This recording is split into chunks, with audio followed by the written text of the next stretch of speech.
ముఖ్య అతిథి మన ఎంపీ గారు రెడ్డి గారికి, అదేవిధంగా మన చైర్మన్ రామచంద్ర రెడ్డి గారికి, ఇతర ప్రజాప్రతినిధులకు, అధికారులకు, రైతు అందరికీ కూడా నా వందనాలు.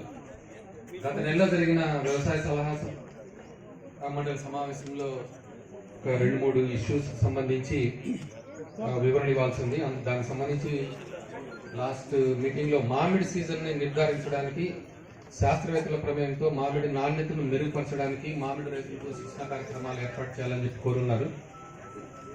మామిడిలో ఇప్పటి నుంచి అంటే పూత సమయం నుంచి కాయలు కోసేంత వరకు ఏమేమి జాగ్రత్తలు తీసుకుంటే నాణ్యత పెంచేదానికి అవకాశం ఉంటుంది, అదేవిధంగా వచ్చిన పంటను ఏ రకంగా నిలుపుకునేదానికి అవకాశం ఉంటుంది అని చెప్పిన దాని మీద ప్రతి మండలంలో కూడా ఉద్యాన శాఖ ద్వారా రైతు శిక్షణ కార్యక్రమాలు ఏర్పాటు చేయడం జరిగింది. ఇందులో ఈ సంవత్సరం మనకి డిసెంబర్ 1వ తారీఖు నుంచి డిసెంబర్ చివరి వరకు సైక్లోన్ ఎఫెక్ట్ వల్ల టెంపరేచర్స్ కరెక్ట్ గా పోవడం వల్ల ఈ సంవత్సరం ఎప్పుడు లేని విధంగా మామిడిలో పూత ఆలస్యమైంది. దాని ఫలితంగానే గత 10 రోజుల నుంచి మాత్రమే మనం పూత చూస్తున్నాం. అంటే ఆల్మోస్ట్ ఫిబ్రవరిలో మొత్తం పూత రావడం నాకు తెలిసి చిత్తూరు జిల్లాలో ఇదే మొదటిసారి అయి ఉండొచ్చు. అంటే పూర్తిగా ఇంతవరకు జనవరి వరకు అసలు పూతే రాకుండా ఫిబ్రవరి నెలలో పూత ప్రారంభం కావడం అనేది, దీనివల్ల కొన్ని అడ్వాంటేజ్ ఉన్నాయి, కొన్ని డిసడ్వాంటేజ్ ఉన్నాయి. అడ్వాంటేజ్ ఏంటంటే ఇప్పుడు ఈ సమయంలో వచ్చిన వల్ల మనకు బూడిద తెగులు వచ్చేదానికి అవకాశం ఉండదు. అదేవిధంగా పేను మంచు పురుగు ఉధృతి కూడా పెరిగేదానికి అవకాశం లేదు. కానీ ఈ సంవత్సరం తామర పురుగులు ఎక్కువగా ఆశించి నష్టం కలిగేసేదానికి అవకాశం ఉంది. సో లాస్ట్ ఇయర్ కూడా మనం బంగారుపాలెం మండలంలో తామర పురుగుల్లో బ్లాక్ ట్రిప్స్ కూడా ఐడెంటిఫై చేశాం. అంటే ఏదైతే గుంటూరు ప్రాంతంలో మిరప మీద బ్లాక్ ట్రిప్స్ ఆశించి పంటకు పూర్తిగా దెబ్బతీసిందో ఆ జాతికి సంబంధించిన తామర పురుగులు కూడా మనం కాకపోతే అదృష్టవశాత్తు అప్పుడు ఉగాది అప్పుడు పడిన వర్షాల వల్ల ట్రిప్స్ ఉధృతి తగ్గిపోయింది, వాన పడిన వల్ల తగ్గింది.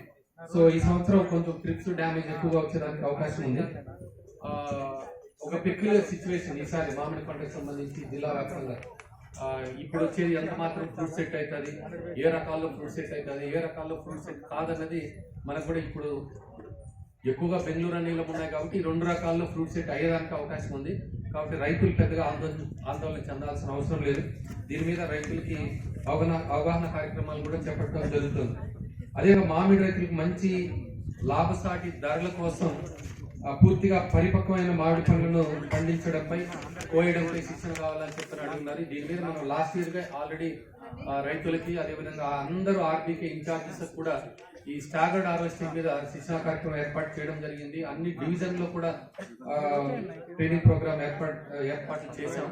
దీనివల్ల 2-3 ఉపయోగాలు ఉన్నాయి. అంటే పక్వానికి రాని కాయలన్నింటినీ కూడా ఒకేసారి కోసి ఫ్యాక్టరీకి తోలిన దాని వల్ల వాళ్ళకు కూడా క్వాలిటీ లేకపోవడం వల్ల మంచి ధర వచ్చేదానికి అవకాశం లేదు, మనకు కూడా తూకం తగ్గిపోయేదానికి అవకాశం ఉంది. క్వాలిటీ కాయలు కోసి పంపించినప్పుడే మనకు కూడా మిగిలిపోయి అంటే 2-3 దఫాలుగా కాయలు కోసినట్లయితే ముందు పక్వానికి వచ్చిన కాయలు ముందు కోస్తాం కాబట్టి మిగిలిన కాయలు సైజు వచ్చేదానికి అవకాశం ఉంటుంది. దాని ద్వారా దిగుబడి కూడా పెరిగేదానికి అవకాశం ఉంటుంది. ఇది లాస్ట్ ఇయర్ చాలా మంది రైతులకు అనుభవపూర్వకంగా కూడా తెలిసి వచ్చింది. సో దీని మీద మళ్ళీ ఇప్పుడు జరుగుతున్న శిక్షణ కార్యక్రమాల్లో మరొకసారి రైతులకు తెలియజేయడం జరుగుతుంది.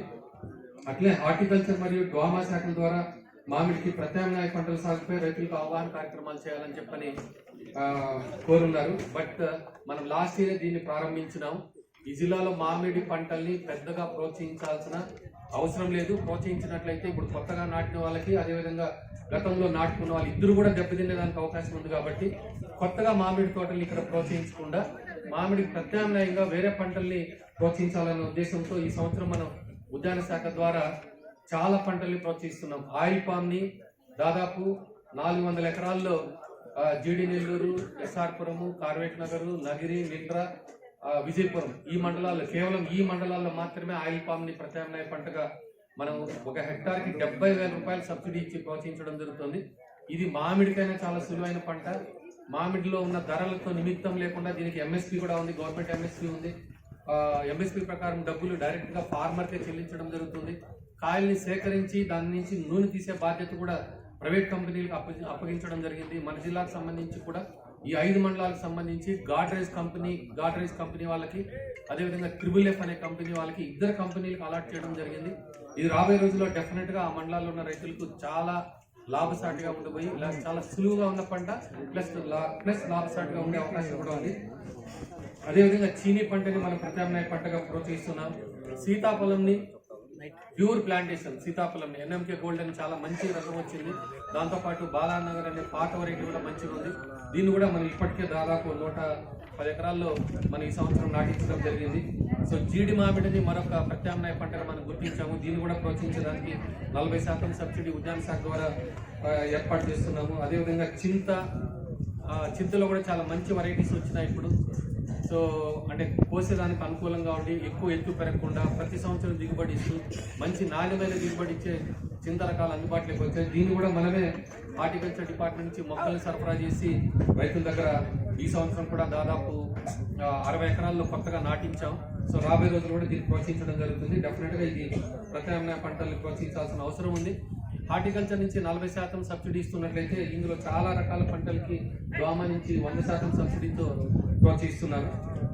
ఇది కాకుండా ఇందాక మన చైర్మన్ గారు మాట్లాడుతూ ట్రైనింగ్ ప్రోగ్రామ్స్ ఇప్పుడు ఆల్రెడీ 2వ దశ మందులు కూడా పిచికారీ చేస్తున్నారు కాబట్టి దాని మీద ట్రైనింగ్ ప్రోగ్రామ్స్ ఏర్పాటు చేయాలని చెప్పని కోరున్నారు. డెఫినెట్గా ఇది కంటిన్యూ చేయాలి. ఈ సీజన్ అయిపోయేంత వరకు కూడా ట్రైనింగ్ ప్రోగ్రామ్స్ కంటిన్యూ చేస్తుంటాం సార్.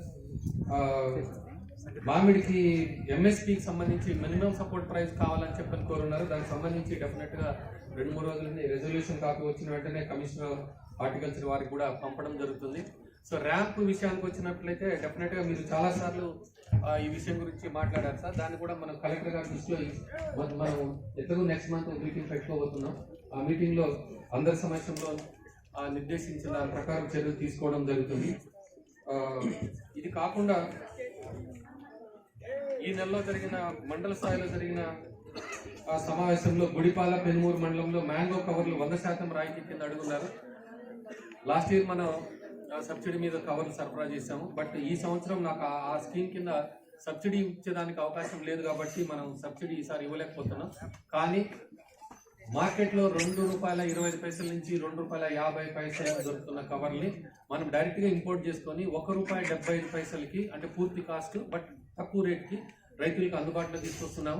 ఈ నెల ఆఖరికే మనం చాలా ఆర్బీకేలో మనం అందుబాటులో పెడతాం. ₹1.75 మాత్రమే.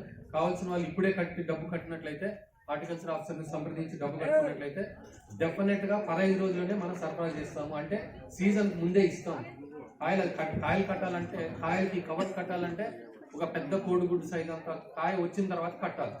సో లాస్ట్ టైం కూడా కొంత లేట్ అయింది మనం సరఫరా చేసేటప్పుడు. సో అలా కాకుండా ఈసారి కరెక్ట్ టైంకి మనం కవర్ సరఫరా చేయగలుగుతాం. ఆల్రెడీ మనకి కన్సైన్మెంట్ బయలుదేరింది. ఈ నెల ఫిబ్రవరి ఆఖరికంతా సరఫరా చేస్తాం. ఎవరైనా కావాల్సిన వాళ్ళు ఉన్నట్లయితే ₹1.75 చొప్పున కవర్లు కట్టుకోవచ్చు. నెక్స్ట్ చిత్తూరు, పుంగనూరు మండలాల్లో మామిడి పంటకు పురుగు మందులు, వేప నూనె సబ్సిడీ మీద సరఫరా చేయాలని కోరున్నారు. మనకు అలాంటి పథకం ఏం లేదు సార్. మనకి సబ్సిడీ మీద మందులు ఇవ్వడం కానీ లేదా వేప నూనె ఇవ్వడం కానీ దాన్ని అయితే మనం ఇప్పుడు సరఫరా చేయలేము. ఇది హార్టికల్చర్ డిపార్ట్మెంట్కి సంబంధించి. Thank you very much. Sir full కాస్ట్కి మార్కెట్లో 2-3 రకాలుగా దొరుకుతున్నాయి వేప నూనెలు. అంటే 1000 ppm నుంచి 1500 ppm, 3000 ppm, 5000 ppm, 10,000 ppm అయితే 1 ml వేసుకుంటే చాలు. కాన్సన్ట్రేషన్ బట్టి ఎక్కువ తక్కువ ఆధారపడి ఉంటుంది. 10,000 ppm వేప నూనె డెఫినెట్గా చాలా బాగా పనిచేస్తుంది. 1 ml 1 లీటర్ నీళ్ళకి అంటే ఒక డ్రమ్కి 500 ½ లీటర్ వేస్తే చాలు. ఒక డ్రమ్. అలా కాకుండా 5000 ppm అయితే 2 ml వేసుకోవాలి. అసలు దీంతో పనే లేకుండా మామూలుగా దొరికే గానుగ నూనెను కూడా మనం వాడుకోవచ్చు. మామూలుగా గానుగ నూనె కూడా వాడుకోవచ్చు. కాకపోతే గానుగ నూనె అయితే 2 మిల్లీలీటర్లు 1 లీటర్ నీళ్ళు కలుపుకొని వాడాలా.